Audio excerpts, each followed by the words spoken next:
Imagine this. You wake up to the gentle hum of your alarm clock. The duvet is warm, your pillow just the right temperature. You know you've got things you should do today. Challenges, risks, responsibilities. That to-do list that just doesn't seem to go down. But the warm blanket whispers to you like an old friend. Stay a little longer. Don't move yet. You're safe here. That's life in the comfort zone. It's soft, familiar, and cosy.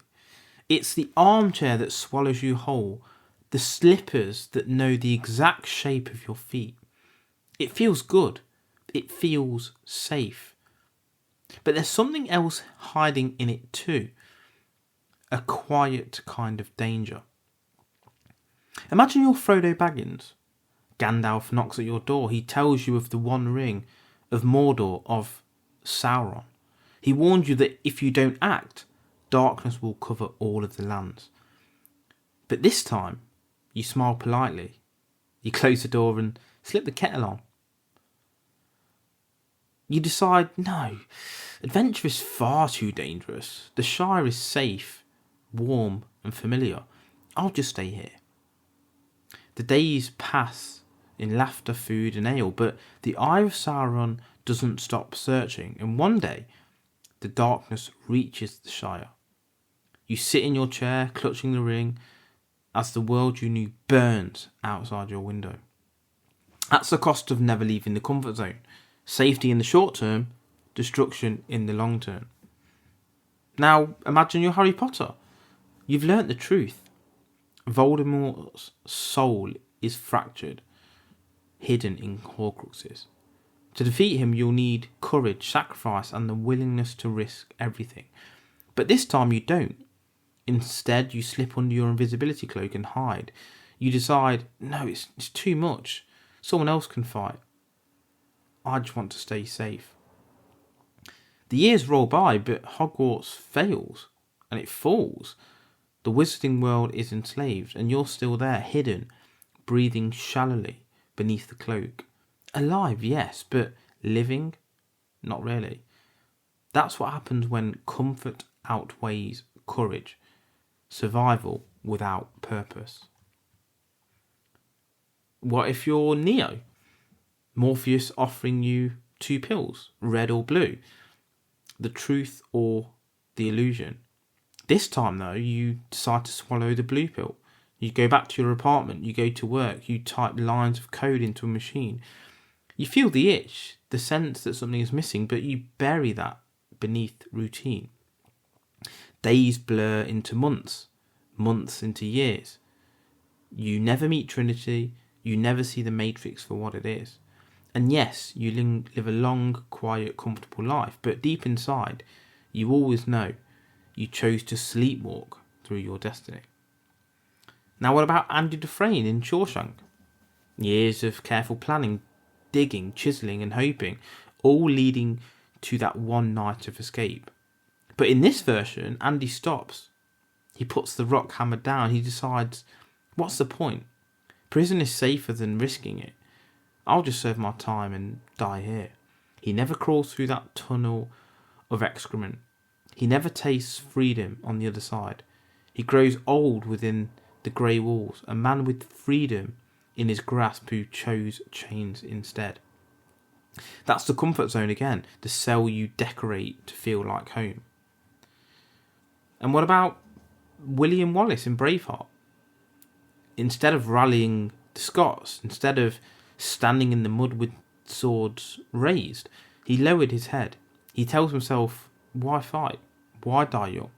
I'll stay quiet, keep my farm, live small. He lives longer, yes, but his people remain shackled. His voice never ignites a nation. His name never becomes legend. He actually dies a second death. He doesn't get to live eternally. That's what happens when the comfort zone wins. You survive, but history forgets you. So why are these stories? Because they're mirrors. Frodo is the part of you that wants to stay home instead of risking failure, in this example. Harry's the part of you that hides from responsibility because it feels too heavy. Neo is the part of you that would rather not know because knowing means change. Andy is the part of you that accepts the prison of circumstance, even when freedom is possible. Wallace is the part of you that silences your voice when the world needs to hear it most. And if you're honest, you've been each of them at some point in your life. We all have. So here's the psychological twist. Our brains hate unfinished business. It's called the Zeigarnik Effect, as we talked about before. The tendency to remember incomplete tasks more vividly than completed ones. That's why unfinished goals haunt you at night. That's why the book you never wrote, the job you never applied for, the leap you never took, all whisper in the back of your mind like ghosts. When you choose comfort over courage, you don't silence the voice. You just give it more time to grow louder. The danger of the comfort zone isn't that it kills you. It's that it lets you live, but never really live. It gives you safety, but strips you of stories. It gives you routine, but takes your growth. It gives you comfort, but steals your courage.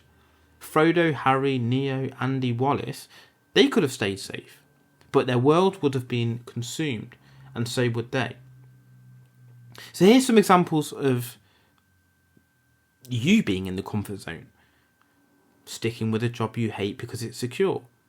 Living at home with parents instead of building independence.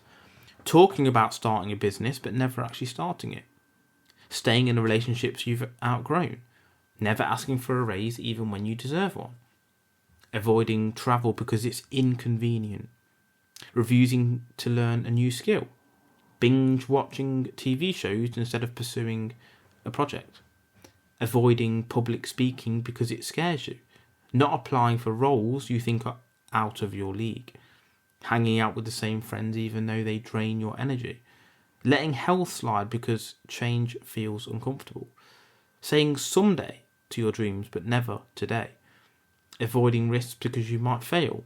Choosing routine over growth every time. Not writing that book, that film, that blog, or the idea you've been carrying for years. Sticking to the same route, the same cafe, the same habits. Avoiding dating or putting yourself out there. Never investing in yourself because it feels selfish. Waiting for the perfect time that never comes. So here's the challenge. Where in your life are you hiding in the Shire? Where are you slipping under the cloak? Where are you swallowing the blue pill? Where are you decorating your prison cell? Where are you silencing your sword? What's the step, however small, that pulls you back into the fight, that gets you out the comfort zone and into your calling? Because one day, the Shire won't be safe. The cloak won't hide you. The prison walls will close in. The farm will burn and the blue pill will lose its taste. And when that day comes, you'll wish you'd chosen differently.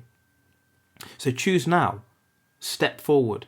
Take the road less comfortable, less certain and less safe. Because comfort keeps you alive. But courage lets you live.